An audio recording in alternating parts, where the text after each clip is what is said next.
The Martinez family Christmas was held at Uncle James's sprawling estate in Greenwich, Connecticut, where success was measured in yacht sizes and private school tuitions.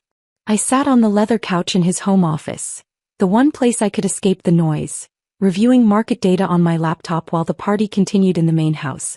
"Daniel." Uncle James's voice boomed as he entered, scotch in hand, his Brioni suit probably worth more than most people's monthly salary. "Still glued to that computer? Come on, it's Christmas. Take a break from whatever you're doing." "Just reviewing some positions," I said quietly, closing the laptop partway. "Positions?" Uncle James chuckled, settling into his desk chair. "You mean your little stock portfolio? Daniel, you're 36 years old. When are you going to get a real job instead of playing with stocks in your apartment?" "I do okay," I said mildly. "Okay," he repeated with a laugh. "Son, I've been in finance for 35 years. I run a private equity firm with $2.8 billion in assets under management. I know what okay looks like in this industry, and it's not sitting in your apartment day trading on E-Trade." "I don't use E-Trade," I said. "Whatever platform you use," he waved dismissively. "Daniel, there's a difference between playing the market and actually working in finance. You need structure, mentorship, a real career path. I could probably get you an entry-level position at my firm. Analyst work, maybe. Nothing fancy, but it would be a start." "That's generous," I said, keeping my voice neutral. "I'm family," Uncle James said. "I look out for my people. Your father, God rest his soul, would have wanted you to have a proper career. Not this day trading hobby you've turned into a lifestyle." My father had died 7 years ago, leaving me a modest inheritance that Uncle James assumed was what I'd been living on, stretching $200,000 through careful budgeting and small market gains. The reality was significantly different, but Uncle James had never asked, so I'd never corrected his assumptions. "The market's been good to me," I said simply. "This bull market's been good to everyone," Uncle James corrected. "But bull markets don't last forever, Daniel. When things turn, amateurs get slaughtered. You need the institutional knowledge, the risk management frameworks, the professional discipline that comes from working at a real firm. Like Martinez Capital Partners," I said, naming his private equity firm. "Exactly like MCP," he said proudly. "We've been managing money for high-net-worth individuals and institutions for 28 years. We have processes, Daniel. Due diligence frameworks. Risk assessment protocols. That's how you protect capital and generate consistent returns." "Your returns have been good," I acknowledged. I knew exactly how good. I tracked MCP's performance closely. 12% annually over the past 5 years, Uncle James said with satisfaction. "That's real wealth building. Not the gambling you're doing with your laptop and your retail trading account." My phone buzzed. A message from Sarah Chin, my chief financial officer. "Need to discuss the MCP position. Call when you can." I silenced the phone. "See, that's what I mean," Uncle James gestured at my phone. "You're constantly checking prices, reacting to every market movement. That's not investing, Daniel. That's speculation. Real professionals set strategy and stick to it." "Makes sense," I said. "I worry about you," Uncle James continued, his tone shifting to something almost paternal. "You live in that modest apartment in Stamford. You drive a 7-year-old Accord. You don't seem to have a retirement plan or health insurance through an employer. Daniel, you're in your mid-30s. You should be building security, not gambling on stock picks." "I appreciate your concern," I said. "It's more than concern, it's reality," he said. "Look, I'll be honest with you. The family talks. Your cousin Eduardo is making $400,000 a year at Goldman Sachs. Your cousin Maria runs a hedge fund with $600 million aim. And you're doing whatever it is you're doing. It's embarrassing, Daniel." "Embarrassing for whom?" I asked quietly. "For the family," he said as if this were obvious. "The Martinez name means something in finance. We're known for our success, our professionalism. And then there's you, the day trader nephew who lives like a college student." I nodded, returning my attention to my laptop. "Are you even listening?" Uncle James asked, irritation creeping into his voice. "I'm listening," I assured him. "You think I should get a real job? Leave investing to professionals like yourself. Stop playing with stocks." "Exactly," he said, pleased that I'd understood. "It's for your own good, Daniel. You can't day trade forever. Eventually you'll run out of money or the market will turn against you. Then what? Then I'll figure something out, I said. That's not a plan, Uncle James said. That's hope. Hope isn't a strategy. My phone buzzed again. Sarah, more insistent this time. Daniel, it's urgent. About MCP. I need to take this, I said, standing.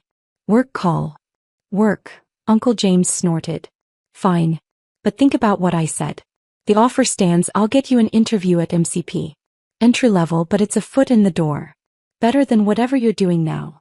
I stepped out onto the terrace, closing the door behind me, and called Sarah. What's happening? I asked. Martinez Capital Partners just published their year-end letter to investors, Sarah said. James is bragging about their 12% returns and their sophisticated risk management. He's also mentioned that they're planning a major expansion into Asian markets. I saw the letter, I said. I'd received it 2 weeks ago, anonymously, like all communications from MCP to their largest investor. Daniel, their risk metrics are deteriorating, Sarah said. The Asian expansion is over-leveraged. They're taking on debt to fund acquisitions in markets they don't understand. Their due diligence is sloppy. I've reviewed the documentation. They're going to get burned. How bad? I asked. Potentially catastrophic, Sarah said. If the Asian market's correct, which they're showing signs of doing, MCP could lose 40 to 50% of their capital. James is betting everything on continued growth in unstable markets. I was quiet for a moment, watching the Christmas lights twinkling across Uncle James's manicured lawn. Pull out, I said finally. All of it? Sarah asked. Daniel, that's $287 million. You're their largest investor by far. If you pull out, it could trigger a crisis. They're mismanaging risk, I said. That's exactly why we need to pull out. Execute it after the holidays. Give them until January 2nd to process the redemption request. This is going to hurt James personally, Sarah said quietly. Not just professionally. The reputation damage alone. Should have managed risk better, I said. This isn't personal, Sarah. This is protecting our capital. Understood, she said. I'll draft the redemption notice. I ended the call and returned to the office. Uncle James was pouring another scotch. Everything okay? He asked. That work call seemed serious. Just portfolio management, I said. See, you call it portfolio management, but it's not the same as what we do at MCP, Uncle James said, back to his earlier theme. We manage billions, Daniel. We have entire teams dedicated to risk analysis, market research, due diligence. What you're doing on your laptop is amateur hour by comparison. Probably, I agreed mildly. Definitely, he corrected. Look, I don't mean to be harsh, but someone needs to tell you the truth. This fantasy that you're some kind of investor. It needs to end. Get a real job. Build a real career. Stop pretending you're in the same business as actual professionals. Noted, I said. The party continued. I made small talk with relatives who alternated between pity and condescension. Poor Daniel, still playing with stocks, still living modestly, still not understanding that real success required a corporate title and an expense account. My cousin Eduardo cornered me near the dessert table. Uncle James says you're still doing the day trading thing. Man, when are you going to grow up and get a real job?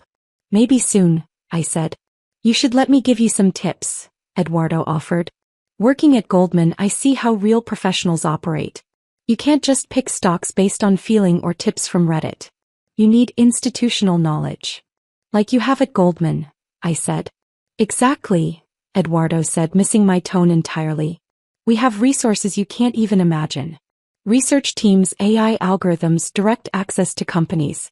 That's how you make real money, not whatever you're doing. How much did Goldman pay you last year? I asked. $400,000, Eduardo said proudly.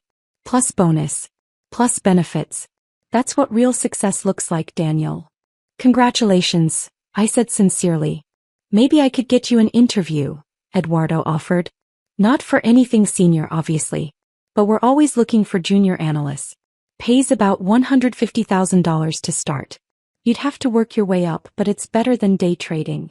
I'll think about it, I said. January 2nd arrived cold and gray.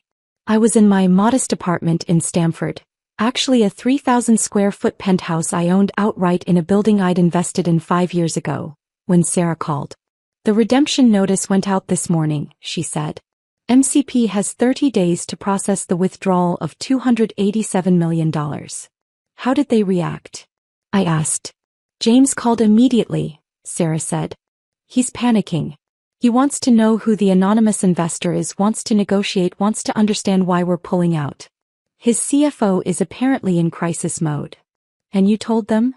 That the investor wishes to remain anonymous and the decision is final, Sarah confirmed.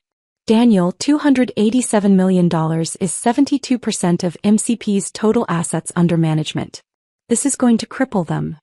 They crippled themselves with poor risk management, I said. We're just protecting our capital. James is going to find out it's you eventually, Sarah warned. When he sees the wire transfer, when he tracks the beneficial ownership, he'll figure it out. I know, I said. I'm ready for that conversation. Over the next week my phone started ringing. Uncle James repeatedly. I let most calls go to voicemail, but his messages grew increasingly desperate. Daniel, I need your help. We're having a crisis at the firm. I know you're not in finance professionally, but I need someone I can trust. Please call me back. Daniel, this is serious. Someone is pulling $287 million from our fund. It's going to destroy us. I need family right now. Please. Daniel, where the hell are you? I've been calling for days. We're in trouble. Real trouble. I need to talk to you. On January 9th I finally answered. Daniel.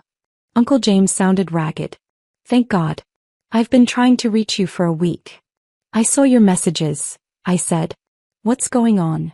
We're being destroyed, Uncle James said bluntly.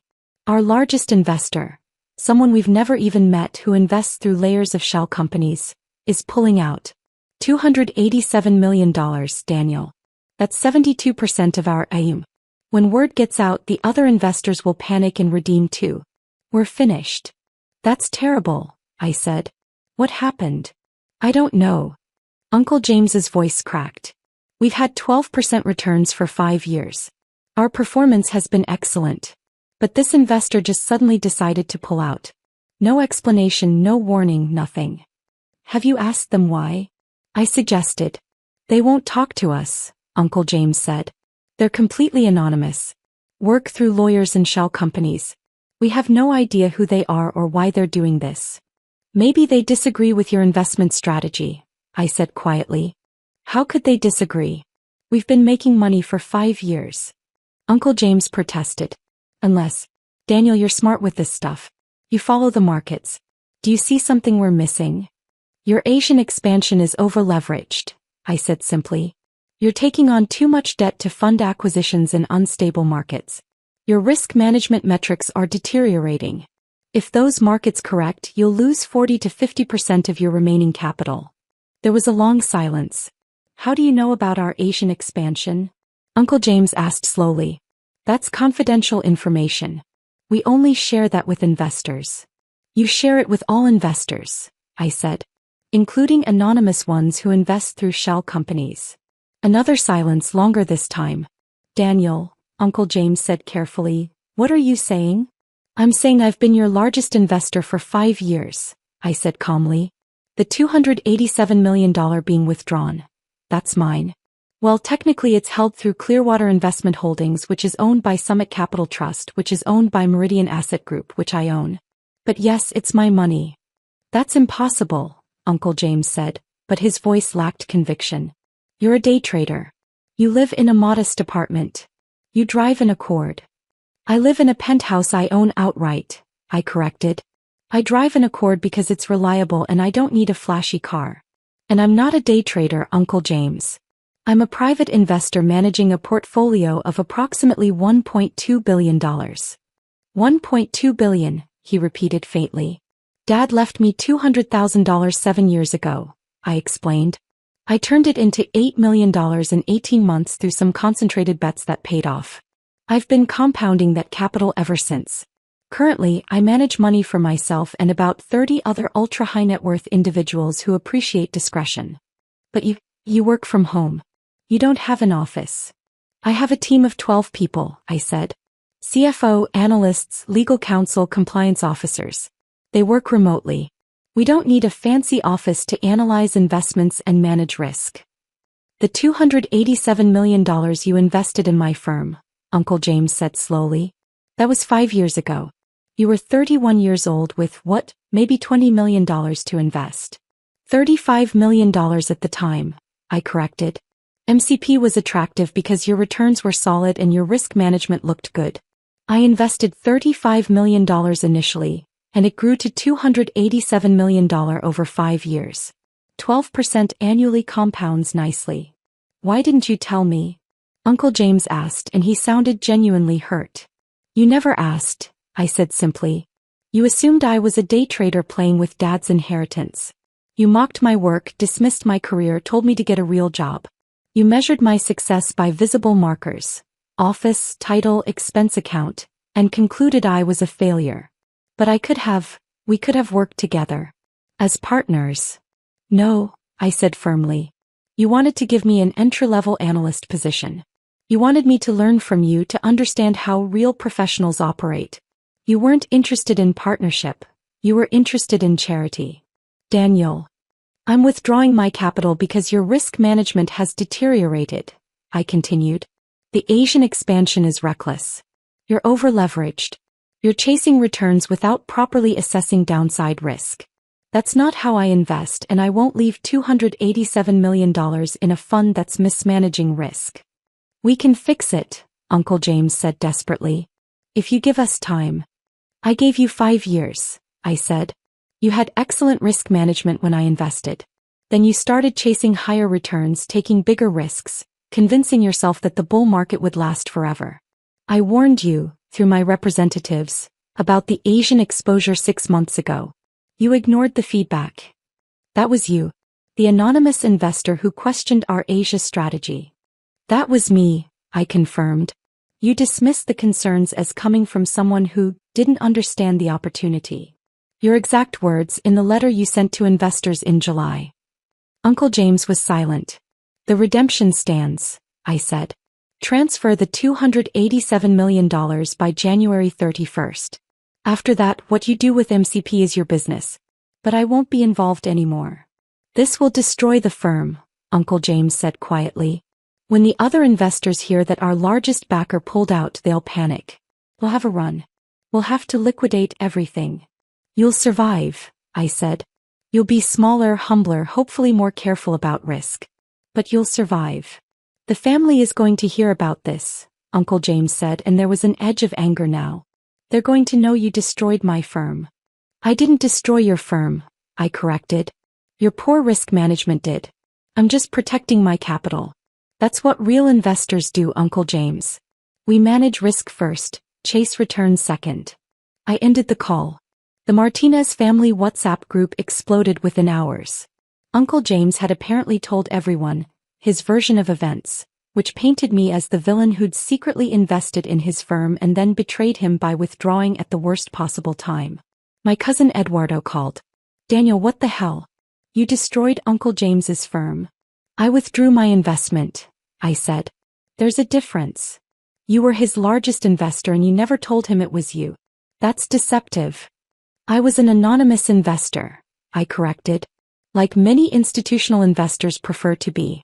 James never asked who his backers were. He just took the money and assumed they'd stay forever. Your family, Eduardo protested. You owe him loyalty. I'm an investor, I said. I owe my capital protection. When James started taking excessive risks, I pulled out. That's not betrayal, that's fiduciary responsibility. Fiduciary responsibility, Eduardo repeated mockingly. You sound like you actually think you're a real investor. I manage $1.2 billion, I said simply. What would you call that? Silence. You're lying, Eduardo finally said. You can't possibly manage that much. You work from home. You don't even have an office. Call Sarah Chin at Clearwater Investment Holdings, I suggested, giving him the number. She's my CFO.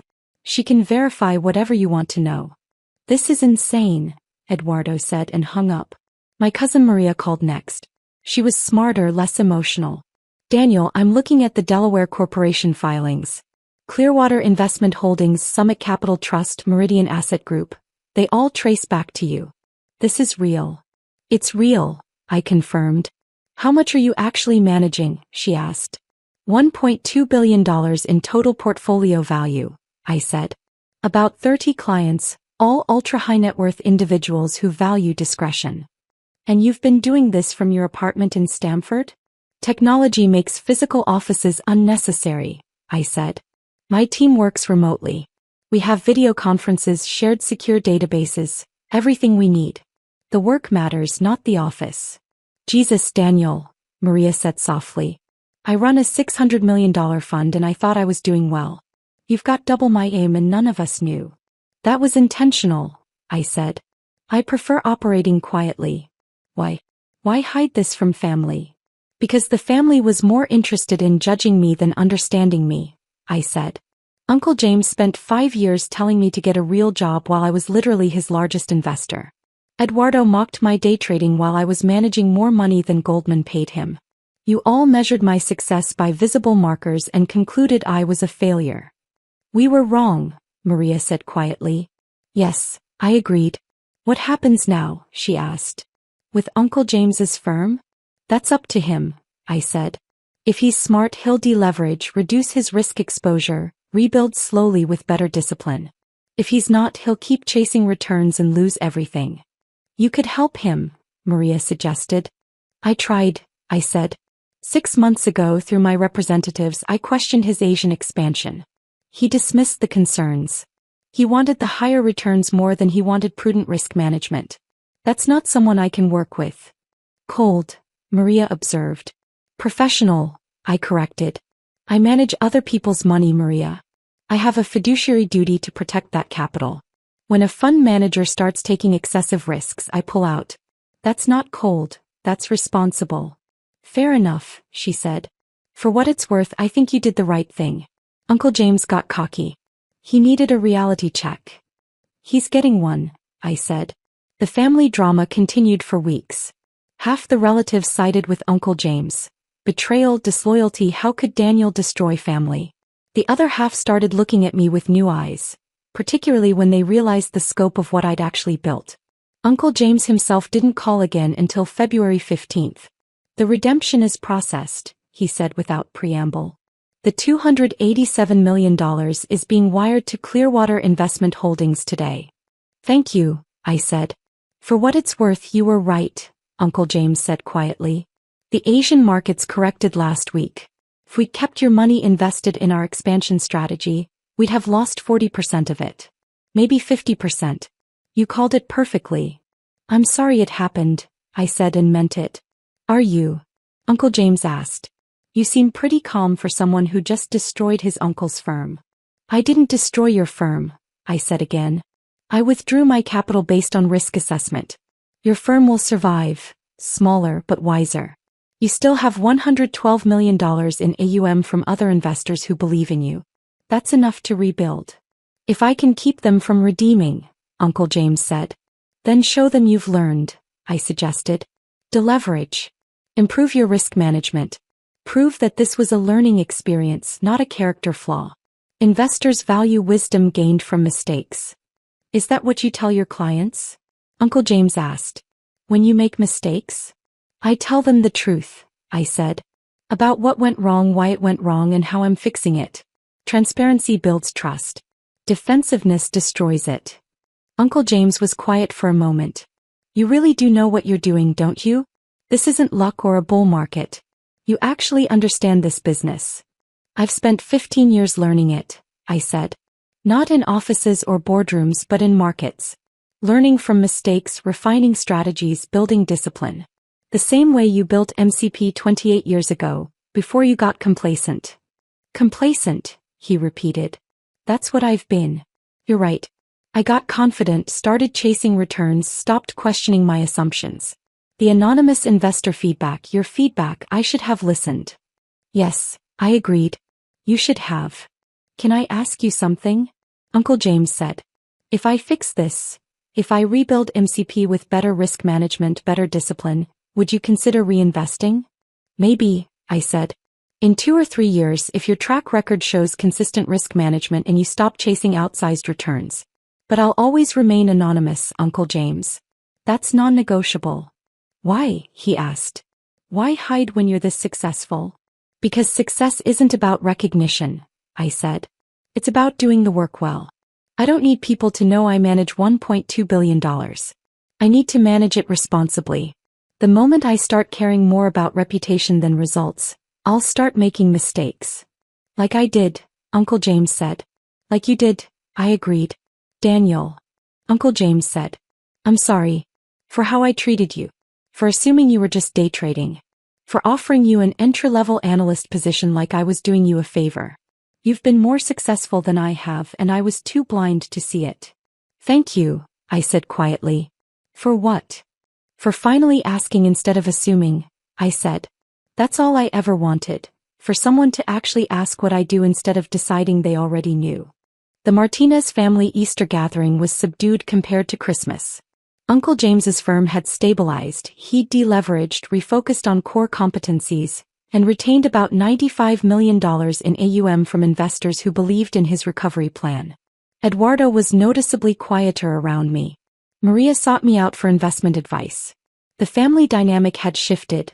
I was no longer the day trading failure, but I wasn't entirely comfortable with the new perception either. People keep asking me about investments, I told Maria during dinner. Like I'm suddenly a guru because they found out I manage money. You do manage a lot of money, Maria pointed out. That doesn't make me a guru, I said. It makes me someone who's been consistent and disciplined for 15 years. Most people don't want to do the work. They want the shortcut, the secret formula, the insider tip. What do you tell them? She asked. That there are no shortcuts, I said. That successful investing is boring. It's research, risk management, patience, discipline. It's saying no to exciting opportunities that don't meet your criteria. It's pulling out of investments that start taking excessive risks, even when everyone else thinks you're crazy. Like you did with Uncle James, Maria said. Like I did with Uncle James, I confirmed. He's different now, Maria observed. Humbler. More careful. Good, I said. Maybe this will make him a better investor. It definitely made him respect you more, Maria said. I didn't do it for respect, I said. I did it to protect capital. The respect is a side effect. Take the win, Daniel, Maria smiled. You proved everyone wrong. Enjoy it a little. I proved that assumptions are dangerous, I said. That's not really a win. It's just a lesson everyone should have already known. My phone buzzed. Sarah Chin with the monthly portfolio report. Returns were up 14% for the year so far. Client satisfaction scores were at 96%. Assets under management had grown to $1.27 billion as existing clients increased their allocations. Work? Maria asked. Always, I said. Do you ever take a break? She asked. Ever just not work?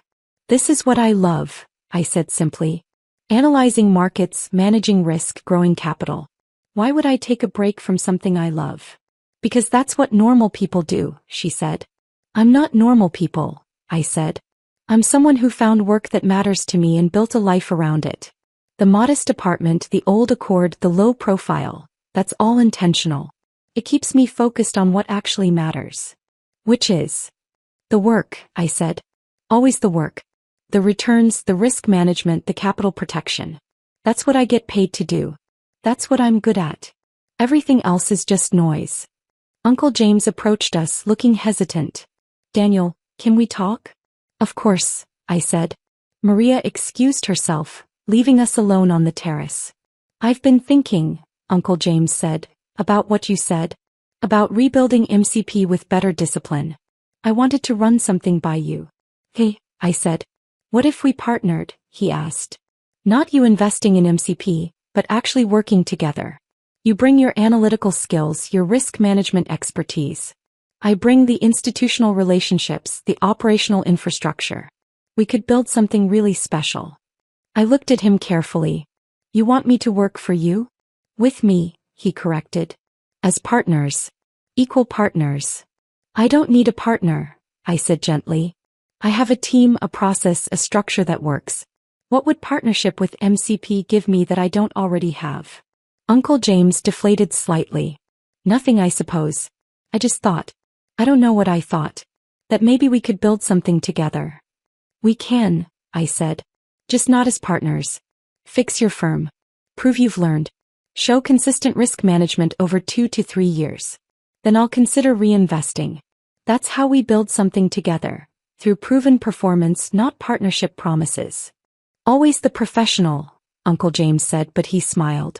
No special treatment just because we're family. Especially because we're family, I corrected. If I partnered with you and it failed, it would destroy our relationship. This way we keep business and family separate. I invest if your performance merits it. I withdraw if your risk management deteriorates. Clean, professional, no hurt feelings. No hurt feelings? Uncle James raised an eyebrow. Daniel, I was devastated when you pulled out. You were devastated that your risk management failed, I corrected. Not that I pulled out. The pullout was a symptom, not the cause. Subtle distinction, he observed. Important distinction, I said. We stood in silence for a moment, watching the sun set over the Connecticut countryside. Your father would be proud, Uncle James said finally. Of what you've built. Of who you've become. Thank you, I said quietly. He always said you had a mind for numbers, Uncle James continued. Said you saw patterns other people missed. I didn't believe him. I thought he was just being a proud father. Turns out he was right. He usually was, I said. I wish I'd asked, Uncle James said. Instead of assuming. I wish I'd actually learned what you were doing instead of dismissing it as day trading. You're asking now, I said. That matters. Better late than never? Better late than never, I agreed. 2 years later, Uncle James's firm had stabilized at $127 million in AUM. Smaller than before but profitable and disciplined. His risk management scores had improved dramatically. His returns were steady, not spectacular but consistent. I reinvested $50 million through the same anonymous structure. When Uncle James called to thank the anonymous investor for their renewed confidence, I listened through the speakerphone while Sarah handled the call. We won't let you down, Uncle James promised. We've learned from our mistakes. We're better managers now. We believe you are, Sarah said professionally. That's why we're reinvesting. But know that we're watching closely. If risk management deteriorates again, we'll exit just as quickly. Understood, Uncle James said. And please thank your principal for the opportunity. For believing in us again. I will, Sarah promised. After she ended the call, she looked at me. He still doesn't know it's you, does he? No, I said. And he doesn't need to. The investment speaks for itself.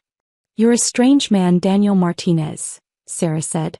Most people would want credit for giving their uncle a second chance. Most people measure success in recognition, I said. I measure it in returns and risk management. Uncle James has earned reinvestment through improved performance. That's all that matters. The family still talks about you, Sarah said. About how you secretly built this massive portfolio while everyone thought you were day trading. Let them talk, I said. As long as they're talking, they're not asking me for investment advice or money. Cold, Sarah observed. Efficient, I corrected. I have work to do. Let's review the quarterly report. And that ultimately was the point. Not the family drama. Not the vindication. Not the recognition. Just the work. The research, the analysis, the risk management, the patient discipline of growing capital responsibly. Uncle James had finally learned to respect it. The family had finally learned to see it. But I'd known all along what mattered. And it wasn't their approval. It was the work itself. Always had been. Always would be. The rest was just noise. And I'd long ago learned to tune out the noise.